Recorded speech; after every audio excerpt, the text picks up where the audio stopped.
How to store and use leftovers. Eating leftovers is a great way to save money and time spent cooking a new meal. It is important to store and use leftovers safely, however. By following these tips, you can make your original meal stretch into 2. Don't save food that has been sitting out more than 2 hours. Food safety guidelines dictate that food should never be left out more than 2 hours. If your food has been out longer, you must throw away all extras. Otherwise, you risk a high threat of food-borne illness. Don't reheat more than once. If you kept your leftovers and reheated them, and then still had more leftovers from the second meal, simply throw them away.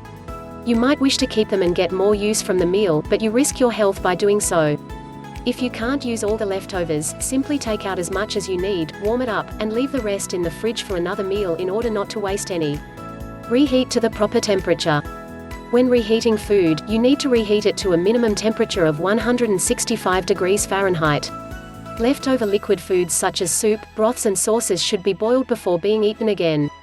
Keeping liquid at 150 degrees or higher for more than a single minute kills any active bacteria, and boiling it for 10 minutes inactivates the botulism toxin. Rules on refreezing. When using the freezer to store foods, make sure that the food has not been out of the freezer for more than 2 days, and that it has not been thawed outside of the fridge.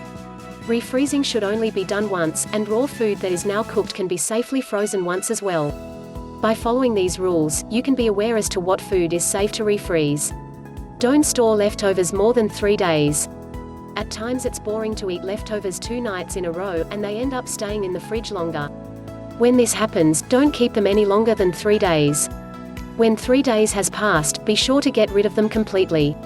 If you find it difficult to eat the leftovers in due time, simply meal plan the leftovers into your schedule so that you don't forget about them. Use labels. It can be confusing when you have more than one set of leftovers. Almost anyone who eats leftovers has had moments when they didn't know when original cooking date of the leftovers was. Because it is better to be safe than sorry, perfectly good food is often thrown away. To prevent this, use a label or erasable marker to write the date on the leftover container. This way, you will be assured that the food you are eating is safe. Leftovers keep life simple and help make less waste. There is no reason to avoid leftovers, you simply need to ensure they are saved and reheated properly. By following these simple rules, you can have your leftovers and eat them too.